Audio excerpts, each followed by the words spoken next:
Got so much to tack in this week. You got to be done by 9 o'clock. And the thing is, you're shit on your own. And it's, I don't want to waste 5 minutes at the start. It's not because you feel threatened by the king of the world, is it? The king of the world, I don't even know who that is. Seems like a lot of people talking about the king of the world in the chat room.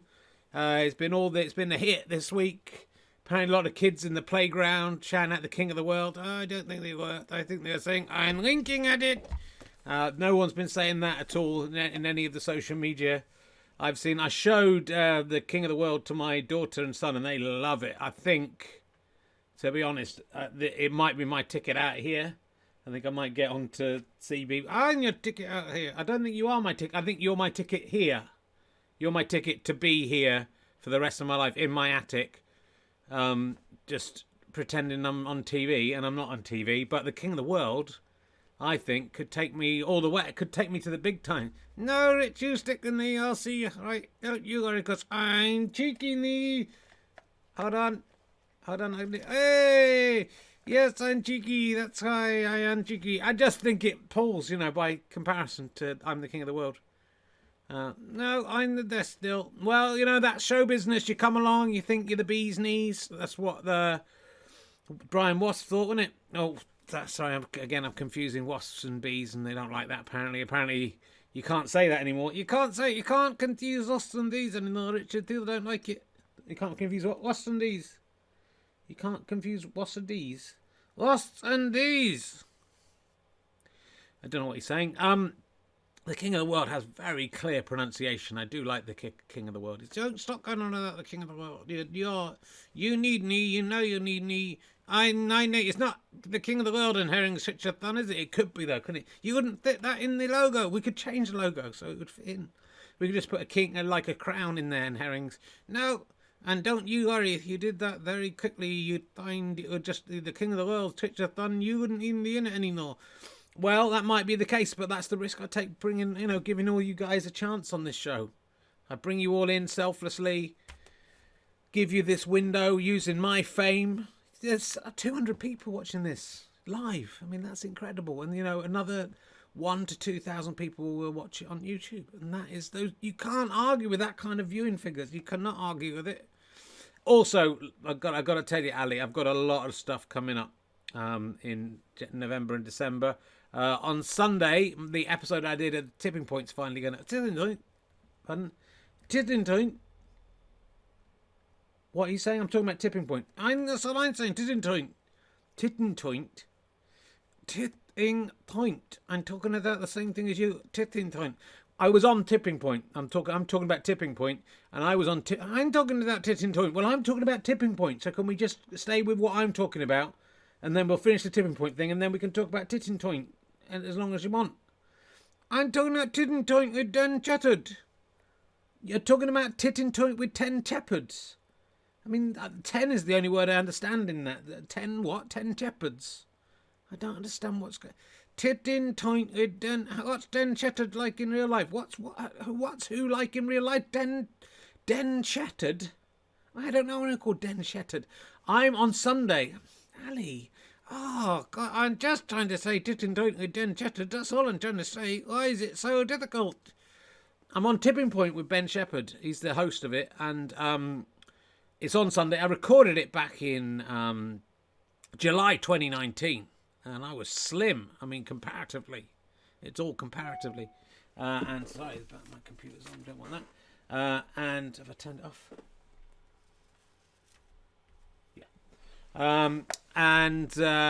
So it was fun. I can't talk about what happens, but do tune in on Sunday 7 p.m. ITV. That's just the start of it. I'm on Taskmaster tonight. I'll be doing a watch along with that, and every week till December the 17th. I'm on The Chase on Boxing Day. The Chase, yeah, with old Bradley. With who? Bradley Wiggins. I don't think it's Bradley Wiggins is on it. It's The Chase with Bradley Wiggins, isn't it? Bradley Wiggins. No, I don't think it is. I think you got the name Bradley Wiggins. I think that's his name. Anyway, I'm on The Chase on Boxing Day. Very exciting. I am on the Russell Howard show. Oh, little Russell Howard. I talk about you. There's a picture of you. There's going to be. Is it not? I didn't take you with me, but we talk about you and Brian Wasp. And to be honest, I mean, I think like Russell Howard skews that conversation. It makes me look crazy. He's laughing at me for having a wasp on the show, and then I talk about you, and he looks at me like I've gone mad in lockdown or something. But I mean, I've never felt more sane in my life. It's wonderful. So do tune in to Tipping Point. You can't swear like that on Twitch. It's not appropriate. Also today, big news, very exciting. It's the 18th birthday of my blog, Warming Up. Oh yeah, that I've done every single day since November the 25th, 2002. I've written an entry for every single day, every holidays, Christmas Day, birthdays, when I've been ill, when friends have died. Nothing has stopped me. I've written something like 7,000 and so consecutive entries, and it's an amazing thing. Thanks to everyone who supported me through all of this. Never got any kind of press attention. I remember when I'd done a year of it, I thought probably I'll get in Chortle. I'll probably write about this. Maybe The Guardian will be in touch. A man who's written 365 blogs in a row. Now 7,000 whatever, 5.5 million words. Not a fucking peep. Yeah, you know, it's not interested just to do something over and over again many times. I think it is impressive. Well, that's your problem, Richard. You think that just doing stuff a lot and then carrying on doing them, you think that institutes some kind of comedic genius. You've got to be good. That's the thing. No one's impressed by you. It's just sad. Everyone thinks you're tragic. No one thinks I'm tragic. I think some people, admire me for my persistence in all these things. I don't think anyone denies youth persistence. Pardon? I don't think anyone denies youth persistence. Persistence, not persistence. Yes, I'm saying persistence. I don't know what time it is. Are you just doing it to make your dad proud? Is that what it is? No, of course not. I think you are. I think you're doing it because you thought your dad would go, "Oh, well done, son. Oh, you're so good at writing things every day. I'm so proud of you. I love you, son. Was that why you did it? So your dad would be proud?" No, I didn't. I think it was. It wasn't because of that. I don't know anyone who says it is because of that. Look, I remember when I was young, my dad used to read The Independent. He read The Guardian, then he got a bit older, and then he started reading The Independent. And there was a point where there was some kind of economic crisis. He had to stop getting a newspaper altogether. That's how tight things got for the Herring family. Then we came back to The Independent. I remember my dad was very impressed with Miles Kington. Oh, yeah, go on. Who could write a different column every single day, 5 days a week. I think he did a different column every day. And I remember my dad saying, "That's amazing that someone could do that." So that's what I'm saying. Do you think that is why you thought you'd try and write a blog every day? A blog? A diary entry every day to try and interest your old dad? Is that how you did it? I mean, maybe on a subconscious. It's weird that I remember that thing about Miles Kington. That stuck in my mind. Yeah, and you're just trying to make him proud. That he's not proud, is he? He's not proud. He's not proud. I can tell you that. He's not a proud. Not a proud man. Well, you should be ashamed of yourself. You just wasted so much writing 5 million words of guff. And it's all stuck in shit. And nobody likes you. And it hasn't. You are no. Well, I tell you what annoyed me is Michael Legg won the Chortle Offstage Contribution Award for writing about 5 blogs.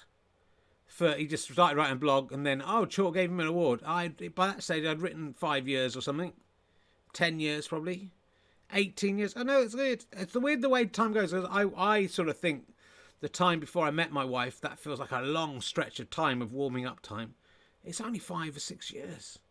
And the time that and it's actually less time. I've been single and an awful slag on warming up less long than I've been a dad. That's the way time changes. I mean, do you perceive that as a 128-year-old Richard? Time just keeps moving slowly and slowly for me, Richard. I lie in my docks. And you what in my docks? And the door opens, I come out, I find out how long has passed. This recently, I've been coming out on a weekly basis, and that is pretty amazing for me, that often that box opens and 20 years have passed. I've just been lying there for 20 years, tick, tick tock, the clock moved so slow, Richard, so slowly, and nothing ever happens, nothing ever comes of it, and I never die. It just goes on and on. All I can think of is the people I will kill next time my box is open, the people who will die. It's a bit of a dark opening to the show. So, I mean, I you're having to go at me for my insecurities, but you're sitting here right at the beginning of the show. You were very insistent before we started saying, no, I'm coming out. I've got to, you said, I'm coming out. That's what you were doing. And thank you for doing that, again, recreating that. And you were very insistent on being right at the start, and you usually think, no, can I come in? You usually say, Rich, well, I know we don't plan any of this, but vaguely what I would say is, let's start off, you start doing some stuff, just try and go sort of topical material, then I'll come in, interrupt you and be funny. It's like, I'm like Goggy Gaul, you say, I don't know who this Goggy Gaul is, it's probably some character from, the late 1890s or something. Goggy Gaul, I presume, came in and interrupted people. And, but today you're very insistent, and I wonder if you're worried that your crown has been taken after 128 years and maybe just someone's turned up who's better than it. No, I'm not worried at all, Richard. Yeah, you can bring it on if you want. You can. I don't think you'll last more than a couple of minutes. Well, look, before we do that, a lot of people ask me where I get my crazy ideas from. Yes, that does happen a lot. And some comedians will lie to you, say, I come up with, I write all my own stuff. I do everything on my own. I have, and they call them program associates in the credits. They're writers. I noticed Russell Howard does credit his writers, and I'm very proud of that young lad for doing that. But I have writers. I do call them program associates because don't want people to know. But I'll show you actually how we came up with the King of the World, and this is how it happened. Here we go. So great. So we've got Tam. He's going to be a Scotch character. I think we've got that one sorted. And look, I've got another new puppet. This is him. I want some ideas. This is it. Look, he's king. He can move this arm around. I thought you could use him, do some sort of darkly satirical about the redundancy of the monarchy, a bit like sort of Rory Bremner's would do, So, anyone got any ideas for that? No. How about the character is called the King of the World? Oh yes, and he could be all like, "Hello, I'm the King of the World," or something. Yeah. Ha ha ha! It's me. I'm the King of the World. How you doing? Right. So, what are we parodying the idea of royalty? Like someone can just declare themselves King of the World, and that's all. No. It's just funny, I'm the King of the World. Yeah, but no, it doesn't. There isn't a King of the World, so it doesn't. No, that's why it's funny though. Like, I'm the King of the World. What does it even mean? You never find out. I'm the King of the World. No, it needs to be more than that to be a character. It's something. Okay, that's deeper. a good point. Okay, deeper. What if his motivation is he's really annoyed with Leonardo DiCaprio for saying that he's the King of the World? He's saying no. I'm the King of the World. Because he's the King of the World. What? DiCaprio? No. The King of the World is the King of the World. Yeah. DiCaprio says he's the King of the World, but he's not. Because the King of the World is the King of the World, if that makes sense. Okay. Yeah, but how did he become King of the World? We never find out. Doesn't matter. He's the King of the World. Yeah, he just keeps saying, "I'm the King of the World." Isn't that a bit samey? Well, all right. Well, have him say, "I'm the King of the World." I don't think just breaking up a bit makes it different. It's the same.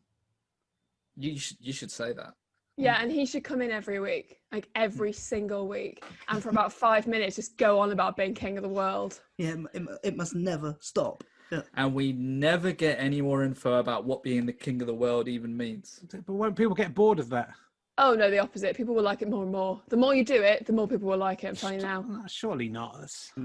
Richard, listen to me, all right? Yeah. You twat. People are idiots, okay? People are fucking idiots. They'll laugh at anything. They'll keep saying, "I'm the King of the World" to each other and keep laughing and laughing. Yeah, and until one day when suddenly they'll just get bored with it and decide shit. But, and this is really crucial, you shouldn't stop doing the sketch then. You should, if anything, do it more. Mm-hmm. Are you trying to destroy my career? We're trying to save your career, mate. We're trying to give you a career. What, as the king of the world guy? Yes, but not the king of the world. The guy who talks to the king of the world. I'm the king of the world. It is funny. But you said it was people were idiots for laughing at stuff like this. I'm still a person. Look, also, he should have maybe a theme tune. You know, it's, hey, it's me. I'm the king of the world. I don't know. Does it? I like to be the king of the world. Yeah. I jump around because I'm the king of the world. Are you writing this down? This is gold. Okay. It sounds like it's been made up as it goes along, though. And then don't forget, I'm the king of the world. I'm the king of the world. Yeah, I The mean, world. Oh, so yeah, I good. mean it is funny. I'm the king of the world. The king of the world. I'm the world king. I'm the king of the world. Now you're getting it. You're not the king of the world. I'm the king of the world. I'm the king of the world. All of that. All of that. Yeah, it's always surprising. Just all of it just going on. Nothing Keep going. else. Nothing else. I am Not the king one of the world. I am That's the it. king. I'm the king of the Same world. tone sometimes as well. I am the king of the world. I am the king. Don't move your lips. Don't move your lips, man. Yeah. I am the king of the world. I am the king of the world. I am the king of the world. That's very good. And the king of the world. Ben likes it. That's good. Ben likes it. He's enjoying it. There you go. That's how we came up with the king of the world. And talking of that, why don't we meet the king of the world? Here's his theme tune. Hey, it's me, I'm the king of the world. I'd like to be the king of the world. I jumped around because I'm the king of the world. And don't forget, I'm the king of the world. Because I'm the king of the world. I am the king of the world. Hello, friends. It's me, the king of the world. I'm the king of the world. How you doing? I'm the king of the world. Get to do that because I am the king of the world. Hello, king of the world. Hello. How's it been going? What's it been like being out on the streets? It's been just the same as always, Richard, because I'm the king of the world. I don't go on the streets, but if I do go on the streets, people say, hey, look, it's the king of the world. I go, hey, yeah, I'm king of the world. Thanks for noticing. Thanks for enjoying my work. I'm the king of the world.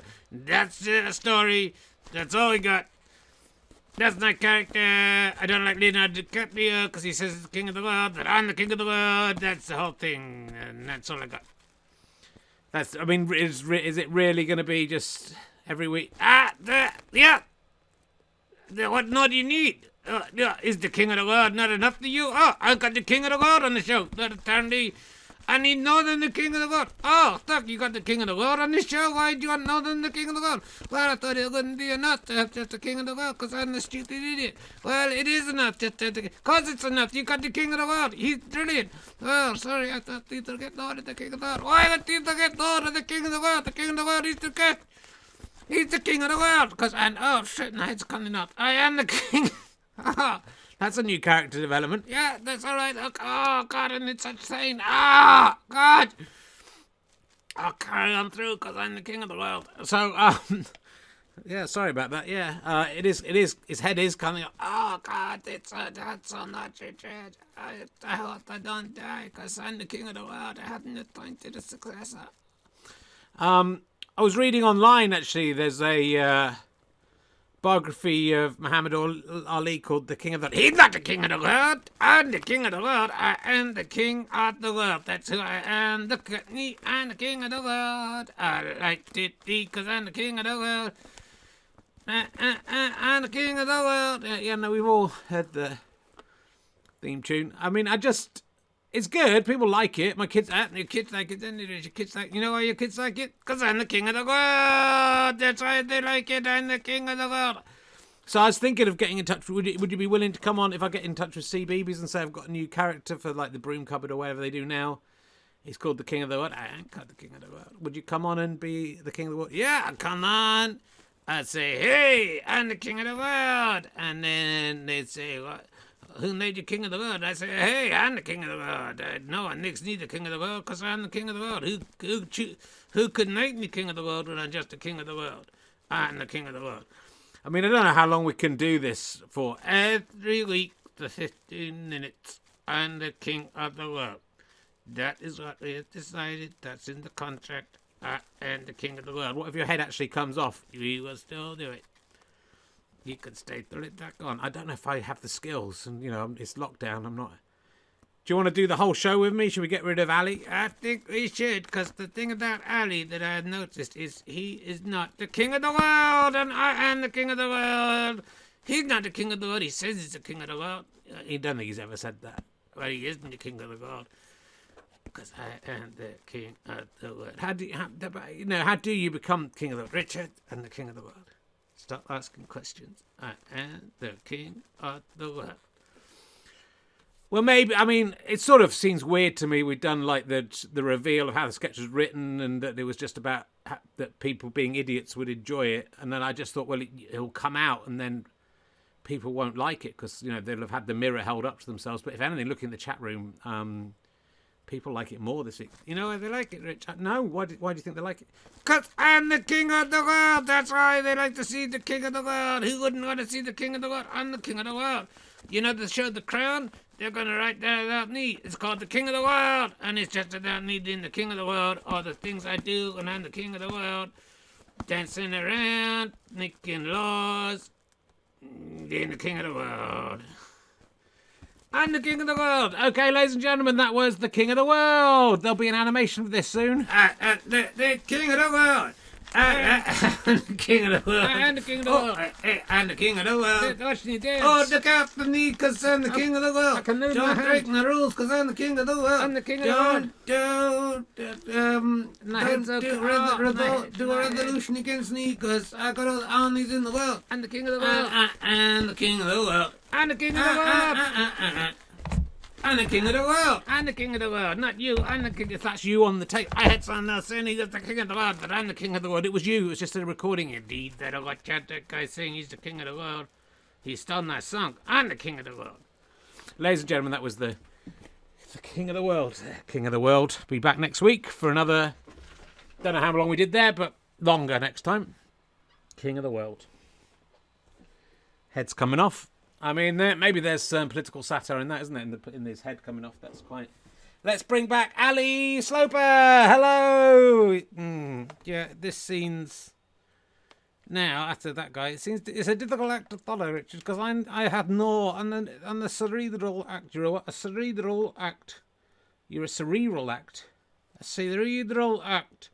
And it's not just about shouting out stupid catchphrases and flea dagging, because it is, and cheeky knee and winking at it, that it's more than that, Richard. I've got more than one catchphrase, and the commentator on the way the world is working these days. Actually, both your eyes seem equally open. Which one's the winking one? It's all right. It looks like you're not even winking at it. You've lost your one thing that you've got going. So how are you feeling about the tier system? Do you understand the tier system? Not really confident about the tier system, Richard. It's a little bit confusing. I did notice on the DDC website, I noticed on the DDC website that they're arguing that this COVID-19 has set the cause of feminism back 15 or 20 years, something like that, because women are having to do more housework. So it's not all bad, is it? It's not all bad. And cheeky knee, I'm winking at it, ladies. Don't worry, don't do that. I'm not winking at that. I'm winking at it now. I'm winking at it a bit. I'm winking at it because I'm saying women is good, that feminism, things like that. Well, I don't agree with you. I do like to say that my views and Ali's views are often very different. I've written a whole book called The Problem with Men that's very supportive of the idea of equality. It's at 99p on the Kindle store. Oh, fucking hell, that's the embarrassing thought. It's not really embarrassing. No, it's a thing they do often in the book trade. They get very successful books that have just come out and are selling loads and copies and go, why didn't you cut the price by 80%? Yeah, they do that. I didn't see that happen to Richard Osman's book. No, well, because maybe Richard Osman's book wasn't as successful as 9. I think he sold 400,000 copies, hasn't he? Something like that. How many have you sold? Well, I don't count them. Yeah, Sunderland does, though, don't they? Does it take long to count the number you sold? Look, it's if you want to buy the Kindle store, the Apple Bookstore, 99p till the end of November. That's up to you. If you feel guilty about getting it for 99p, it's overpriced at 99p. Then I would say you can, if you like, you can give some money to Movember, rahalaspa.co.uk/Movember. If you're enjoying these free shows, all my money from November, all the sub money, if you want to subscribe during November, all that sub money will go to Movember. If you want to become a monthly badger, go fasterstripe.com/badges. That money will go from November, will go to Movember. I'm just a great guy. I don't know what to say. Yeah, I'll say I think you're not a great guy. You're not that great a guy. What else have I got for you? We're talking about we were talking about, weren't we, the tier system and everything that's going on with COVID. I noticed in the news story, Matt Hancock. Did somebody say Hancock? Wahey! No, I said Hancock. Hand on the cock. Wahey! He's got a hand on his cock, like he's masturbating. Woohoo! That's Cocky Carrot there, if you've not been aware. And Cocky Carrot! Woo! Hello, and Cocky Carrot. Did you someone say cocky? Yeah, I said that's your name. It also means heinous as well as arrogant. Well, you're both. Didn't work because it's Hancock, not Handcock. He has given his next door neighbour, a massive contract of vials or something to keep COVID in. He lives next door to him. He WhatsApped him. I think this is the basic story. I'm just paraphrasing what I remember from reading it earlier. He lived next door. He had his WhatsApp number. He WhatsApped him, said, "Oh, why don't I do that?" And Matt Hancock went, "Yeah, sure," and gave him like several £1 million worth of business as a result. That's all right, isn't it? I mean, sometimes the best person just lives next door, doesn't it? That's all right. You know, niggers. What you're saying? Niggers. It sounds like you're saying something bad there, and I have to stop you because that's not allowed by Twitch terms. I'm saying niggers. Everybody needs good neighbors. You can look in through the window and see them doing nothing. If they let the curtains out, neighbors, they can be so fucking nosy. This is Williams, who lives next door to me, is a fucking interfering bitch. She won't let me get away with anything, and she's always coming round and spoiling that fun. That's when good neighbours get buried under the patio. I'm not sure those are the correct words to neighbours. Nagers. Everybody needs good neighbours. I'm not very happy about you singing that. And he's a good neighbour, though, isn't he? That Hancock. Did someone say Hancock? Who was saying that? Did someone say Hancock? Because it came out as your voice. Your mouth didn't really move. And we all looked around for Cocky Carrot. Yeah, there was some confusion. Did somebody say Hancock? Woohoo! I've got my hand on my cock. Oh, I've got my hand on your... You are a cock. Oh, woo! You can't just come back and do the same joke. It didn't work the first time. Wait for actual double entendres that work. I mean, it's closer than some of the things you do. Yeah, I mean, it's worrying, isn't it, that the Tories seem to be giving jobs to their friends. Let's see what one of our guests thinks about that. Oh, who's going to do now? Let's see who will have something to say about that. Cache your excess food in the ground beneath. That's Fox Law. Grip your prey's neck with your pronounced canine teeth. That's Fox Law. The world is actually prejudiced against white posh men. Fox Law. In the middle of the night you must attempt to eat every hen. That's Fox Law. With me, Law Fox. Hello, it's me, Law Fox, just like the man said. It was actually me speaking. That was me. Hello, how you doing? I hope you're all right. If any of the newsreaders out there want to have a chat with me about current affairs, do get in touch with me on Twitter. Let's argue it out. I'm just here to try and have discussions. That's all I'm trying to do. And didn't they cut to the fact my wife has left me and the agent has left me and I'm not getting any work? Are you getting work here? Yes, the problem is, Richard, in this country, you can't say anything anymore. You can say whatever you like here. I can't say anything. You're just banned from saying anything you want to say, and you can't say it. Well, I thought you might have something to say about Matt Hancock giving loads of work to the bloke who lived next door to him. Look, Richard, sometimes you're just the best person to the job happens to live next door to you. That's just statistics. You can't just say, oh, you can't go to the person next door, because people will say, oh, he lives next door. Or did the bloke next door just happens to be the last person? And look, if you think you can supply the government with loads of equipment, why don't you WhatsApp Nat Hancock and say, this is my offer? Well, and the problem is most people don't have... I think to WhatsApp someone, I think you need their actual mobile phone number, or at least to be accepted on WhatsApp. I think I'm right about that. So most people don't... Well, I've got Nat Hancock's number, so if I WhatsApped and said, if you need to supply anything for COVID, I will only need the English people, because I've had enough of this health service being used by people from abroad. I mean, I'd just like to stop. I mean, the health service is for everyone. It's largely run by people who I think you would feel are not British people. You saying that, Richard? I think anyone born in Britain is British. Anyone born in Britain who's been to public school, has a monocle and a top hat, I think they're British. And I'm not racist. I don't know where this idea has come from, but I just think some people who are coming over from, I don't know, anywhere that isn't Britain, like Wales or Scotland. Well, those are in Britain. They should not be allowed the facilities that I had paid for with my tax from that detective show I was in 10 years ago when I got work. You were good in that, mate. You were pretty good in that. Yes, thank you. I was good, and then I was sacked because of my views. What, you were sacked because they knew that in 5 or 10 years' time you were going to start saying weird stuff? I believe that is the case, Richard. That is how far political correctness has gone in this country. And if you think you can do better than the bloke who lives next door to Nat Hancock, then WhatsApp Nat Hancock and give your offer. He looks like a nice guy. He's white, which doesn't matter. He looks like he probably went to public school. That means he's well read. He's got to know what he's doing. They're drinking Doomda beer. They're good lads.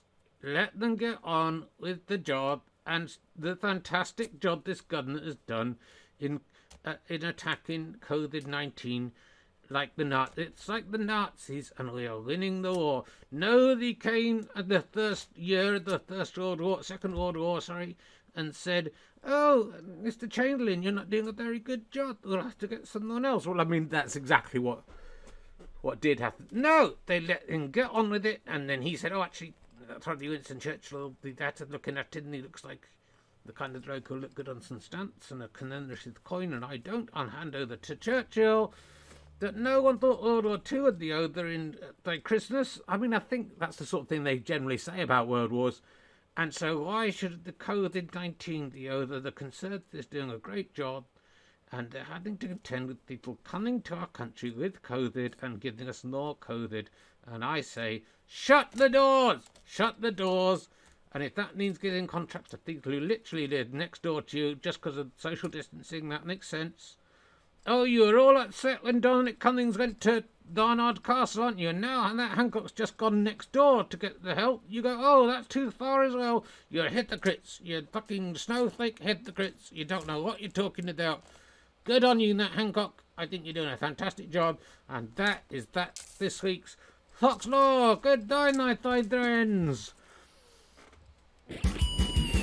Cache your excess food in the ground beneath. That's Fox Law.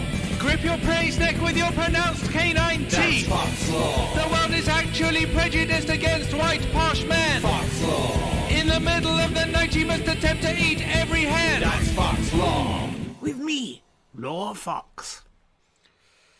There you go, that was Fox Law there. Let's bring Ali back in. He's broken, he's down. I'm not as broken as the king of the world is. There we go, he's winking at it now properly. He's double winking at it. What's going on? Are you drunk? I'm a little drunk. I've been drinking a little tonic cup for the disappointment of the chat room turning against me after all I've done to them in the last 20 weeks. Oh, and by the way, I should say, I think next week we are going to take a break from Twitch of What? It's going to be wall to wall. We might just record the King of the World doing stuff. But I've got some actual proper work. Richard, what has happened to you? I'm doing an acting role. I'm not even playing a sex pervert or anything. I'm just playing someone's dad. I mean, he might have done. He's going to have this moustache. He might have done something in the past that isn't in the script. But and that's happened on Thursday and Friday, so I haven't got time to work on the show. So we'll take a week. We've done 21 weeks in a row. And we'll take a week just to work out which characters are working and which ones aren't. I think the ones that are working are the King of the World. That's going well. And then the ones that aren't working, if you look at the credits, sort of all the other ones in that. But anyway, look, this news has come up that's rather terrifying in the Daily Mail. A very upsetting image of Boris Johnson as Father Christmas there. I don't know if you can see that. And I think we have to thank God that Boris Johnson isn't Father Christmas, because, you know, he can't even keep up with his own children, let alone, I mean, how's he going to get around every child in the world if he can't even get presents for the 6 or 7 children he actually has? So that's a terrifying thing for us to see, but it's a charming story that actually the Guardian has cast some aspersions on. And it's good to see Boris Johnson spending some time working this very important issue out, because kids are worried. An 8-year-old boy, I believe it's an 8-year-old child anyway, called Monty, said, "Dear Mr. Johnson, I'm 8 years old. I was wondering if you and the government had thought about Santa coming this Christmas. If we leave hand sanitizer by the cookies, can he come with the cookies? Don't leave cookies out, we're not. Or will he wash his hands? I understand you're very busy, but can you and scientists please talk about this?" Well, you know, like that. There's sort of implication there from that child that Father Christmas doesn't wash his hands, which is worrying for... Maybe that's where Boris Johnson got the coronavirus from. Boris Johnson, you know, very busy man, trying to fight the coronavirus, trying to keep the country running, trying to work out Brexit. Spent quite a lot of time writing a letter about this. I mean, I'd say spent more time on this than on Brexit. And, you know, look, stop spending lots of time on something that's a complete fantasy, Boris, and get back to Father Christmas. That was very funny, Richard. You did a very good joke. Thank you. The writers wrote that one for me. They said it would make it look like you're going to talk about Father Christmas, then switch it, and it's the other way around. He said, "Dear Monty, many thanks for your letter, which raises the very important question of whether Father Christmas will be able to deliver presents this year in spite of the coronavirus. I'm very sorry to tell you, you're 8 years old, aren't you? Father Christmas is not real. Fucking hell. How could you have not realised that? I realised it when I was about 6. You're absolutely pathetic. You make me fucking want to be sick. I'm glad that I'm running this country into the ground, and that probably you and all your relatives will die of the coronavirus. There is no Father Christmas. So by all means, leave hand sanitizer by the cookies. But what the fuck are you doing putting cookies out for Father Christmas? You put a mince pie out. This is England, not America." Thanks again for your letter. Have a very Merry Christmas, Boris Johnson. So, I mean, quite astonishing work there from Boris Johnson. But at least he's being realistic, and it's nice to at last see some realism entering into government. There's so much to get through. I've got a very long sketch to show you. I shouldn't be wasting time even talking about it. Sorry about this, Ali. You've only just got... I hardly had anything to say about that. I know. There's a lot to cover. I've got too many characters. I did an 80-minute show last week. I think something like that, wasn't it? And the only thing that's stopping me is I've got to go and do the Taskmaster live stream, so I can't go on too long. Stop wasting all this time talking now. What are you doing? I know I can't help just, sort of doing the voiceover to this. And it's like I'm doing like the director's commentary of what's going on. I just stop doing it and just get on with the show. Did you like the funny... I did a funny thing about Boris Johnson. Stop going back over past glories. Yes, it was very, very funny. I especially liked it when you laid out Brexit was going to do the... I thought that was good, that bit when you subverted my expectations and condense the humour arose. But let's move on, and then there can be more of me in this, unless of all the stupid other annoying characters. When's Tanlo Shanta coming in? He's just over there. I don't know if we'll have time to get him in. I'm not even sure Marmite Lid's going to have time to get in. He wasn't even in last week. This is turning into a disaster. And the longer we talk about it, the less chance there is of Marmite Lid. Let's make sure Donkey gets in. Here we go. Hooray. You've lived another year and you haven't even died. Though cancer may be secretly creeping deep inside. If you think that's worth a party, your brain's also going wonky. Let's get an Eeyore or a kick from the reluctant birthday donkey. Hee-haw, hee-haw, why can't I die? Oh, hold on. Yeah, I'm very happy to be here, Richard. I appreciate how lucky I am to have had you. But please let me die. I'm in so much pain. Hello, Richard, it's me. I'm the other donkey. And I just want to say thank you for letting me be in the show. Thank you for playing with me. I feel so alive to have been played with. Yes, let's get on with the birthdays. I still wish I was dead. Are you two made friends? Yes, we had sort of made friends, but I am still jealous of him. I'm jealous of you. I suppose this has been covered in Toy Story quite adequately, but it's very moving that these two, the very well loved and played with donkey that is upset about me pulling. You pulled out my ears. I did it out of love. You didn't. It's really hard. Try and pull his ears out. Yeah, fair enough. It is. I really would have had to, and especially with a child, a 5-year-old's hands, I'd have really had to fucking grip those to pull them out. You did. I remember you did. It hurt, and now you pulled the head off the king of the world as well. I know he did that to himself. Let's get on with the birthdays. You guys can share it, okay? You guys can share the birthdays. Maybe we'll come up with a way of making it work. I just want to say, I got a message from Brett Allen in the United States of America. He was hoping to get some donkey kicks for his son Otto. Is that a real person? I mean, maybe it is. He's turning 14 this week. Now, look, if I start doing birthdays for 14-year-olds, any puppeteer has to make it very, very clear that he goes nowhere near children, because all the ventriloquists, apart from me, I can't say any more legal reasons, but but also this birthday thing is very much for grown-ups. Kids get this stuff all the time. 14 is not old enough. It says, like most teenagers, he has no interest in anything his father likes, such as stone-clearing, self-playing snooker or ventriloquism, but after watching you on Taskmaster, he's starting to come around. He's a badger, this guy. He's trying to use that against me just because he gives me like a couple of quid a month. GoFasterStripe.com/badges. Either donkey, both donkeys in unison, we can't decide. I think we'll say happy birthday and both do an Eeyore, and that's as far as I'm prepared to go, because if you wish a 14-year-old happy birthday in this current age, you end up in prison. That is the truth. Can you give an Eeyore for Otto? Eeyore! I wish I was dead. Eeyore, I'm very glad I'm alive and out of the docks, and do enjoy your life. Otto, 14 is a wonderful age to be. You've got so much to come. I hope you are loved as I was never loved. It seems he is, so it's nice that we're not going to do anything else for him, but don't send in your kids' birthdays. This is not for children. Happy birthday, Otto. Here are the grown-up birthdays. I think this is the first one. Let's just double check. Oh no, this is the first one. This the other one's the first one. Oh, don't tell me I've lost the paper. That would be a disaster. Here it is. This is happy birthday to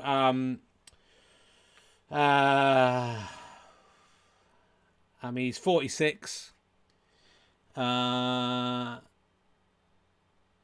It's his own. That's why I'm struggling to find it. Andy Chislett. What a fucking cheeky little mutton chop prick he is. He's wishing himself happy birthday for the 26th. He's 46 years old today. He'd love a donkey shout out. He's got an attempt at a Victorian facial garnish there to impress Ali during lockdown 1. It's now gone apparently. He's removed his ears from the picture in honour of donkeys. I think donkey 46 donkey jumps, I think, from the original donkey there. The other donkey can do the magic buttons. So off we go. You ready? Oh, do I have to do it? Yes. Look at you, the other donkey. He'd love to do it. Okay. 1, 2, 3, 4, 5. Come on. Do it faster. 11. 3. I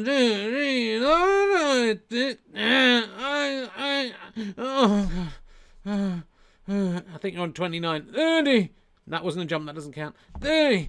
31. Oh, 32. 33. The south on to go. I wish I was dead.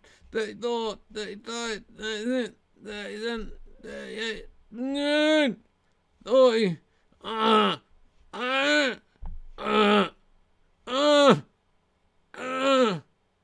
Is that it? I'll do one more just in case. Happy birthday, Angie Chislett, you fucking cunt.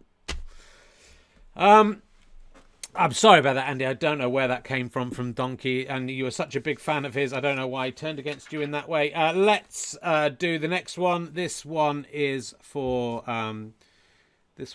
Tim. It comes from Lisa Mays Lillig. Sorry if I pronounced that wrong. She's a fan of Daisy. She's on Team Daisy May Cooper for Taskmaster, my sworn enemy. She did lose her temper with me rather last week, and I was genuinely terrified.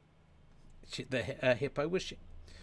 Would Donkey Alley and you please include the attached slide on your Fist of Twitch of Fun podcast? It's to celebrate Tim Maisie Lilligs, pronounced Tim. Here we go. Tim. I should have looked at this before. It's pronounced Tim Mays Lillig. There you go. It's 41 years old. Slide includes many of his favourite things, including pics of him with several of his favourite puppets. He's a massive fan of mine. He's another guy. His birthday often falls during US Thanksgiving week. It's often overlooked. He's another American. He lives in Chicago, the Windy City. He works as a public librarian. Yeah, you know what. Yeah, I don't need to say anymore. Cataloguing adult non-fiction. Yeah, we know what kind of adult non-fiction he's looking at. He's a dungeon master and RPG gamer. Who would have thought? Who would have guessed that would go hand in hand? He's passionate about board games. Is he? What a surprise. He's a sculptor. It says he's a sculpture, in fact, which I would prefer if he was. He does look a bit like he could be a sculpture, but I think he sculpted that kind of weird head there, just next to there. That's where I nodded. It looks good. Looks a bit like Hitler. He's a champion pub quiz. Who would have thought that would be, all these things. He has 3 cats. And he is Taskmaster Team Herring. So, stop taking the piss out of him. He's a good guy. He's going to get the magic button. Let's hope it works this week. Let's hope Chris Evans... I'm going to do the magic button. I can't wait. Let's see. Hope Chris Evans has done it right. Here we go.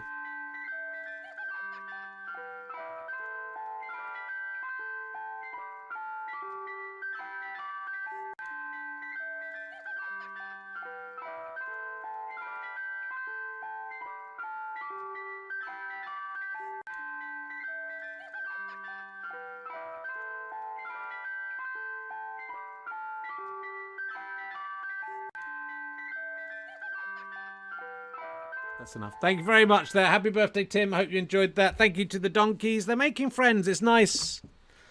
It's nice that that's coming together and that's changing. So we got that done. Oh, God. What time is it? 8:20.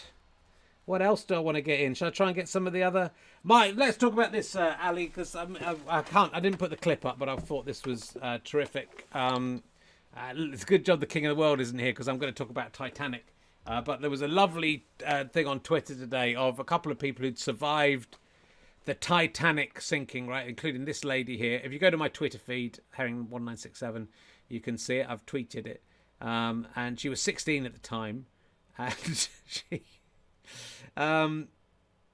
she was like woken up by the crash and got out. And she thought that the guy says, were you upset at the time? She says, no, I wasn't really upset at the time. I didn't really understand what was going on. I just thought it was part of the trip. And she thought she'd arrived in America and that getting off the boat in the middle of the night without your stuff and then being rowed to another boat was part of the experience. And then he said, but did you see the Titanic sink? She said, oh, yeah, I saw the Titanic sink. And, thinking, oh, yeah, it's just part of the trip, isn't it? You get on the boat, you sail into some ice. It said, I didn't really understand the magnitude of it until I got to America. So, as she was being rowed for 9 hours to another ship, as the Titanic was sinking and she saw it sink, so, yeah, no, this is all fine. I mean, it was a stressful experience for everyone. But it just made me laugh. Yes, I suppose that's funny enough, Richard. Do you remember the Titanic sinking? Richard, I was on the Titanic. Oh, really? Yeah, I was there. I was 1912. I was on the Titanic. I thought I'd take a treasure cruise across the... It was the unsinkable shit. That's what they said about it. And the unsinkable shit. The unsinkable shit, they said, Richard. Oh, the shit. Shit, the unsinkable shit. We've all had a few unsinkable shits, haven't we? You know what I'm talking about. Call them the Titanic. That's what I do. Yeah, and I went across. And did you get in there? So what happened? Oh, I just thought it was part of the trip, Richard. I thought it was like an interactive experience. You know, these nerdo weekends, that kind of thing. I thought, oh, that's good. Actually, this is brilliant. I wasn't taken in for a second, Richard, as it crashed. I thought, oh, this is good. They made a big thing about the shit being unsinkable. I think I know what's going to happen. I think it's going to sink, and this is all part of it. It's all part of the fun. So, but how did you how did you survive? Richard, I got on a lifeboat. I was in first class. I just got into a lifeboat. Took the place of the child. I just pretended to be a baby. You pretended to be a baby? Yes, I just pretended to be a baby. And it was giving the children thirst. And I said, oh, I'm the baby. And people looked at me and they thought, I suppose he could be an ugly bird. It was dark. But, like, actual children will have died, and women and, thousands of people have died. Yeah, bad luck. And, I mean, you aren't even alive. No. And you could have just floated off. I suppose I could. I would have damaged my facial paint. So, yes, Titanic was a terrible time, Richard. 1912. I was only, 10 years old or something at the time, so I was essentially a child. Even though I knew about swearing, and it had full sexual intercourse with my actual real penis that I have. All right, let's not get crude, please. Did somebody say penis? Yes, that's not a double entendre. He was talking about his penis. You wait until it's a double entendre, then come in. That's your job. Let's do one of the other characters now. What are you going to do now? Oh, I tell you what. I think. Well, I talked about this on the podcast, but did you see these guys in Pompeii? I talked about it on Rahelisby yesterday. There's a servant and his master in Pompeii, but people have made a big thing about it. They do this thing where they fill in the gaps with liquid chalk, and then they get these statues of the people who've died. And nobody apart from me has mentioned the fact that the guy on the right there, his cock is clearly his clock is out, his tunic's ridden up. That's his cock and balls preserved. No one else has mentioned it. No one covered it up. It's. I feel sorry for him. Yes, it is, Dad. It's a very little penis, Richard. That's what. Did somebody say penis? Yeah, it's actually literally being used properly in that it's a penis, and it's a Latin penis, so it should be penis. Good. It's very small, Richard, and that's why I make sure that I'm always giving the penis a little stretch, Richard, a little stretch out everywhere I go. I've noticed that. Lucky people can't see beneath it. Just in case you're at the court of the cataclysm and you get your whole life destroyed, make sure you got to think ahead. That guy's got to should have been thinking ahead. They'll probably fill this gap with, plaster of Paris or something. With what? Plaster of Paris? Liquid chalk. That's better. Better make sure the old fella's presentable. I don't want to think I had a tiny little weird truncated little acorn knob. I mean, he was probably scared. To be fair, I don't think it's represented. He should have gone out with a big. He should have gone out like King Dong. He's the king of the world. He's not the king of the world. I'm the king of the world. Shut up. And, you should just give yourself a little feel. That's what I say. Get in there, give the little feel. Well, that's quite an interesting point of view. I think we should get our pervert correspondent and dog to talk about that rather than you. So please welcome Prince Andrew. Here he is. Hello there. This is me. Oh, what's that picture up there? That looks rather interesting. It's a Roman man's penis. Oh, sorry. Okay. Oh, any thought in a storm? So that's funny because I was in the Navy, and also, you have to make do when you're out on the sea with men. All that time you have to do the best you can. I'm only human.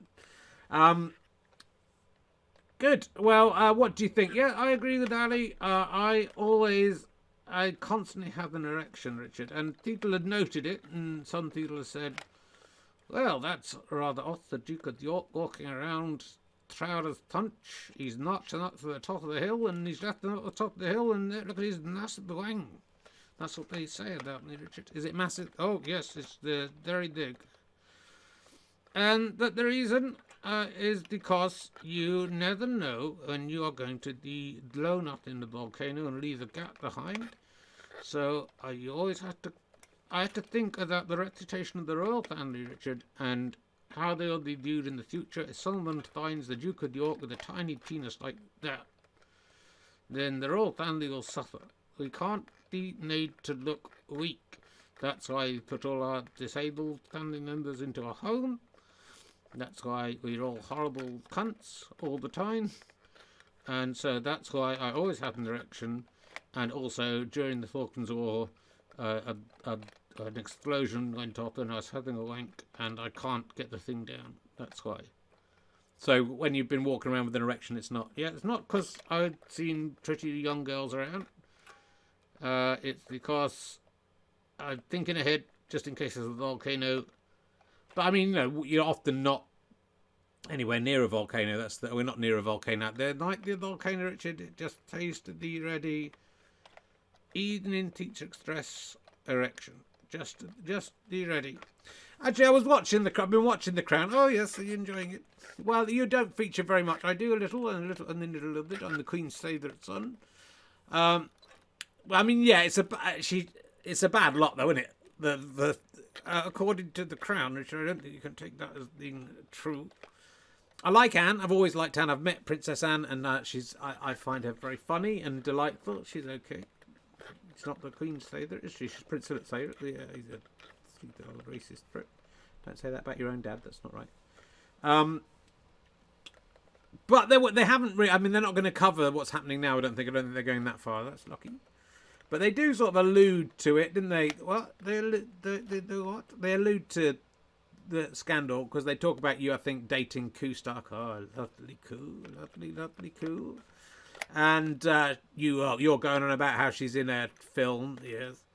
And she's meant to be 17 in the film, yes, it's good. And like loads of men come and have sex with her in a big house, yes. It is. Well, look, I'm actually going to stand up for you, Prince Andrew. What? Yeah, I'm going to stand up for you because, that I presume that film does exist, yes? So you didn't write that film. No, I didn't. I wish I had. I wish I didn't. No, well, I mean, you went out with Kustak, yeah, okay, fair enough. But like, obviously at the time, that was a film that was put out, and people watched it, and no one really batted an eyelid, and they were sort of making out the Queen's all disapproving of it. Yes, they are. But the previous episode is Prince Charles marrying an 18-year-old and destroying her life basically over the course of the series, yes, which seems to me to be worse. So if the Queen really is disapproving of you, yes, then sure she'd be disapproving of her own son for marrying and wrecking the life of someone she knows he doesn't love, and she's putting together with him for convenience, and she knows it's going to be a disaster. Doesn't that not make the Queen worse than you? Well, Richard, I wasn't expecting this level of support. I'm not supporting you. I do want to make that clear. I'm just saying I found that bit a bit hypocritical. And, I felt sorry for you because, back in those times, I don't think the Queen was saying you're a bad boy. I think she was saying, oh, yeah, well done. It's 1 year younger than Princess Diana. Well done. 1 extra point to my favourite son. Well, I won't have you make such accusations against my mother. I just thought it was hypocritical. I just thought I thought Olivia Colman had a fucking nerve. That is what I thought when I watched that. That's what I thought. Well, thank you, Richard. You've made me look good by comparison this week, I think. So thank you very much for this. I'm very upset about everything that's going on. Okay, thank you. Off you go. Prince Andrew there, ladies and gentlemen. He's gone. We've got rid of him. We're going to quickly talk. There's just too many things to get in. What else have I got? I was going to talk. Oh, yeah, we'll talk about this. I've done most of the stuff. That's pretty good. So I'm a Celebrity. Bugs. Chris Packham actually... he's got in touch with Anton Deck, they're very worried that the bugs that they're using in the Welsh version of I'm a Celebrity might escape and get out into the Welsh countryside. They fear cockroaches, whip scorpions, mealworms and crayfish might have escaped. And if non-native species did escape from the castle where the show is being filmed, it could have a range of invasiveness potential. Although relatively small, these creatures can cause permanent damage to natural habitats. Anyone who's ever shared a mosquito net with a mosquito knows the size isn't everything. TV presenter Chris Packham, who often people compare me to, saying I look like. Not sure. If any of these species were to naturalise, we could have severe problems. We do have a history in this country of invasive species. I mean, is that Chris Packham getting a bit Lawrence Fox there? I'm not sure. Which could only British insects. Well, to bear that in mind, will you please welcome our insect correspondent? It's Brian Wasp.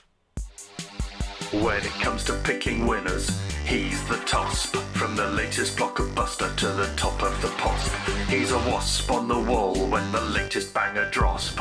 What's the buzz? With Brian Wasp. Hey up, it's me, Brian Wasp. How you doing? You alright, Chuck? Hooray! Oh, you've really gone for the northern stuff this week. Oh, I have, yes, hello. It's me, Brian Wasp. What's the buzz? Well, the buzz is I'm a Celebrity. Been watching I'm a Celebrity. I don't watch it, Richard, because I find the treatment of the insects in that programme to the deplorable. It's awful. Well, the insects may be escaping. I'm glad. I hope they do escape. I hope they get out into the Welsh countryside, and I hope they destroy the Welsh countryside and all of Wales, and then move on to the United Kingdom, and hoping that insects will reclaim the world that belongs to them, and create, I hope this series of I'm the Celebrity, getting me out of here, will create a Planet of the Insects situation. What, like Planet of the Apes? Yes. Where the human race will become insect slaves, and take revenge on you for eating us in quiz shows, for killing us and all our family just because you don't like having wasp nests in your house. Look, I've apologised for that. I don't know how many you'd do it again though, wouldn't you? I would do it again because, you might sting me or something. Well, I'm dead thanks to you, Richard Herring, and I'm glad that A, you mentioned me on the Russell Howard show and you look mental. I'm glad that that's happened. And B, I'm glad that the Welsh countryside will be destroyed regardless. I'm just glad I hope Wales is destroyed regardless of the vegan insect. And C, I hope the insects take over the world. Planet of the insects. You're slaves. You come in. You're really stupid. The insects are really clever. Then someone comes back from the future and thinks he's on a different planet, but then he's actually on Earth, and then he finds out at the end he's on Earth, and he goes, "Why? Oh, don't know." The insects. I'm the Celebrity did it. They actually did it. They created a planet of the insects. That is my plan, and that's what I'm hoping will happen. Well, thank you, Brian Wasp, for that incisive view. There is more insect news. An invasive snake-like hammerhead worm is popping up in Georgia, according to CNN, that people are saying is like an alien species. What do you think about that? Richard, worms are not insects. Look, I've had enough of you confusing these and wasps. I'll test that. Stop looking at me. Don't look at my face. I'm looking at you. I'm looking right in your face. Because worms are not insects. They are, I don't know what they are. Some kind of, they haven't got 6 legs, have they? So they're not insects. And they're all slithery and horrible. I don't know anything about worms. It's like me asking, it's just the most offensive thing I've ever seen.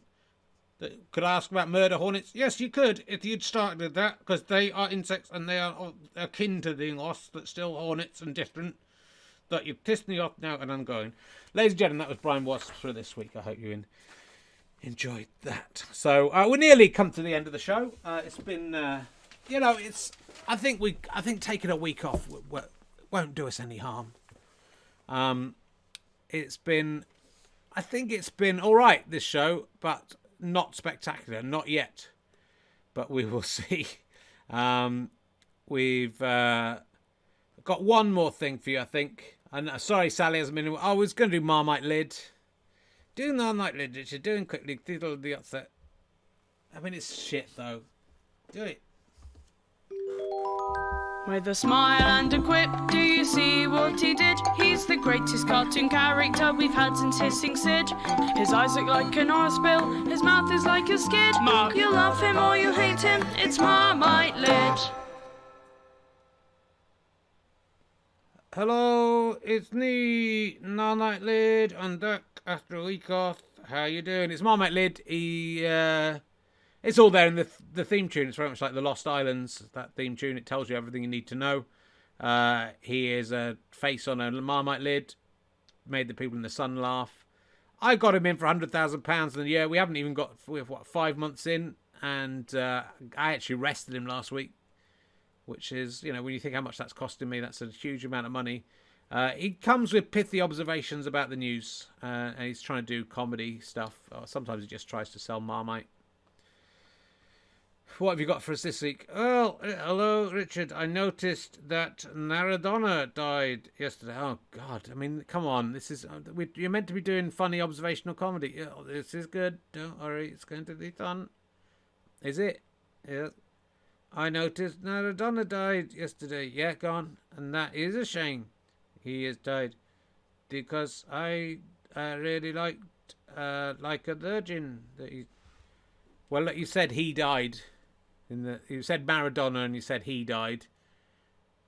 I really liked Vogue. I liked Vogue, the song he did. I mean, am I right as writing for you? Because that is... I mean, it's pretty good.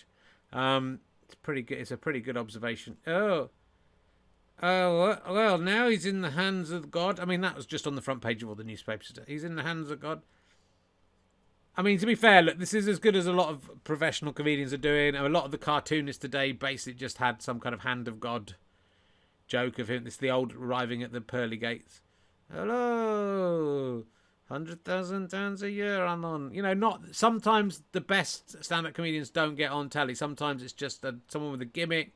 They get a certain distance and then they're on and they've been paid and they're not the best. Admittedly, Marmite Lid is fucking smashing it today with the Maradona stuff. But hooray! Thank you. It's me, Marmite Lid, and the day of all the gigs.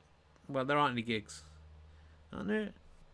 No, because all the theatres are closed. Oh. I'm not really a theatre kind of stand-up. No, I guess not. We need the King of the World back in this, don't we? I tell you what, we should never put the King of the World at the start of the show. There's no way back, is there? There's no way that. We haven't had Sally on. We haven't had Conspiracy Theo sitting there. Tam O'Shanter's there, ready to come on, and there's just not time because fucking hell, it's 22, and I've got a really long sketch. So look. I was looking in the mirror at myself with my moustache, Movember. I'm going to keep it for a little bit, this moustache, but it may be gone by the next time you see me on this.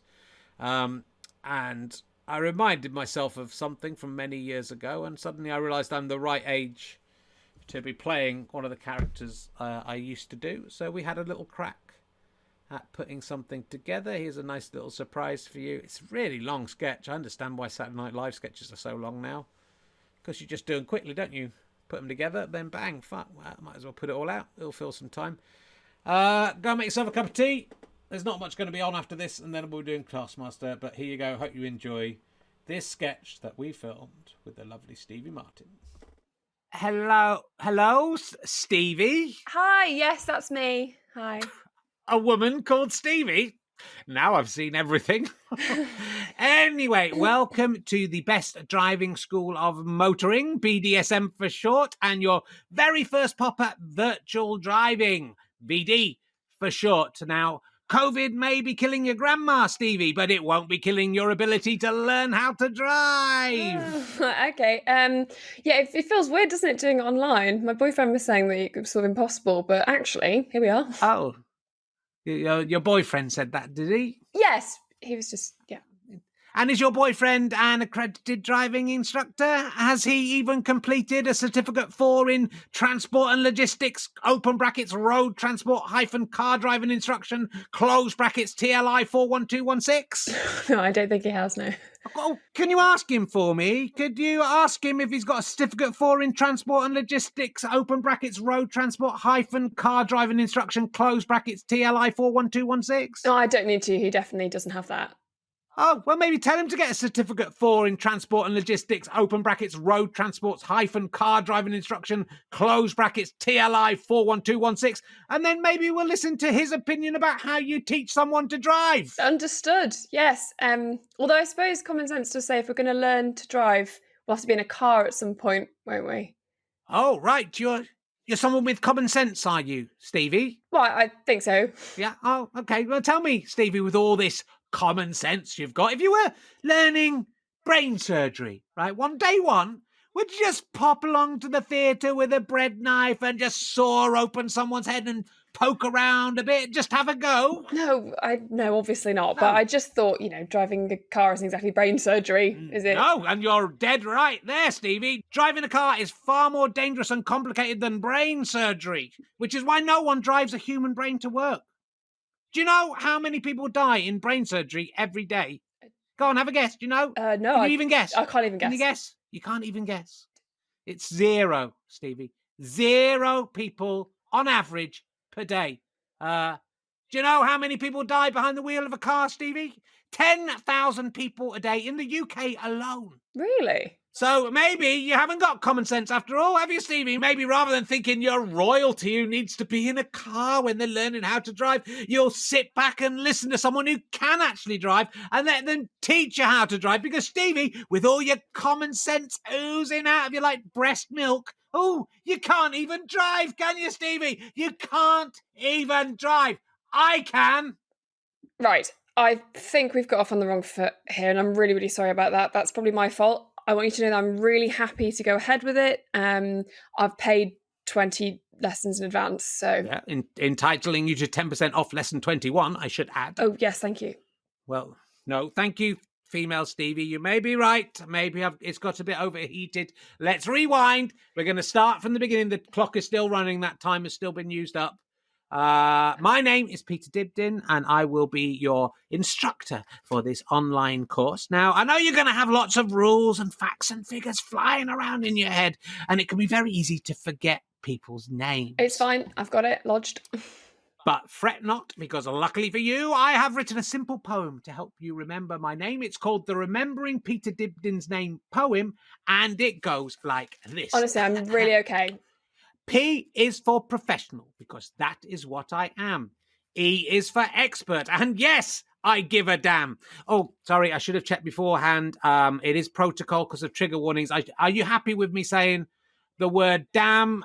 We're not allowed to just say that anymore. We do have to check. I can change it to darn if you've got an issue, and that is quite funny because it's a comedic misdirect in the rhyme.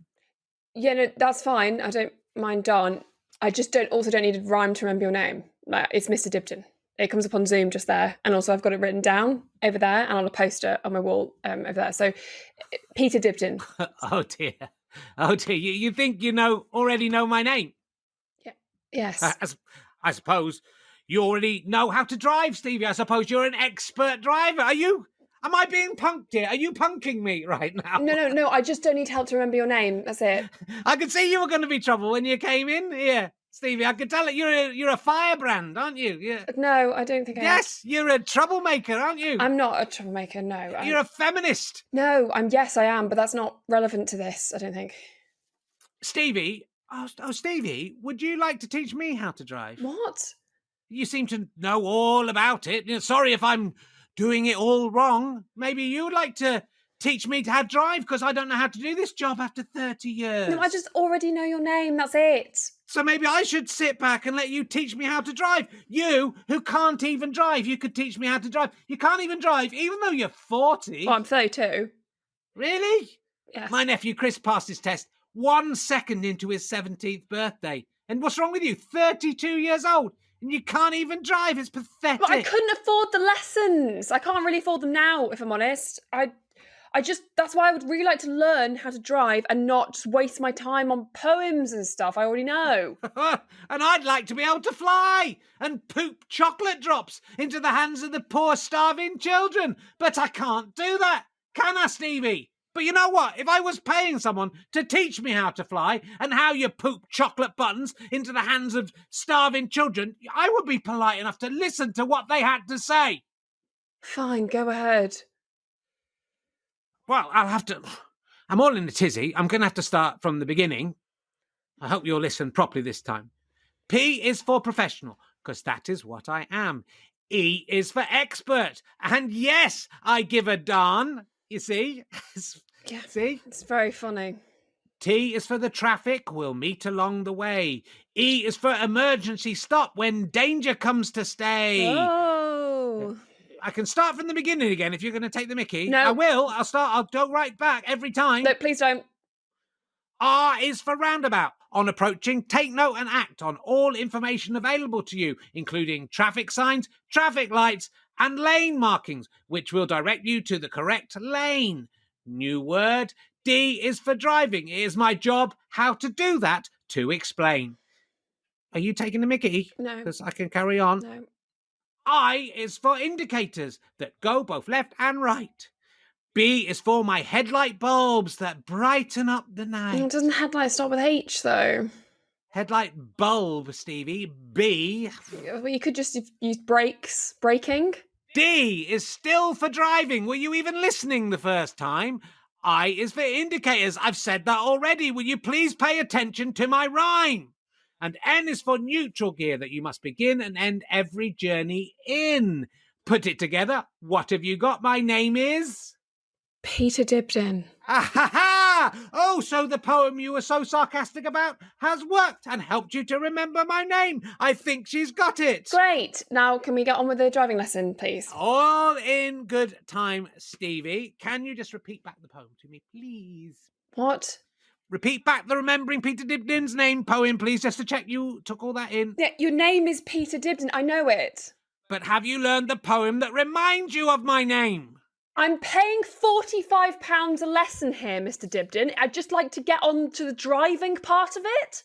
Driving a car is all about procedure, Stevie, and before we get in our virtual car, which is admittedly not as dangerous as an actual car, but is still dangerous. It's the equivalent danger of taking a bath in a bar full of COVID-19. I would just like to hear the poem, please. For fuck's sake. Swear words are the tools of fools. P is for professional.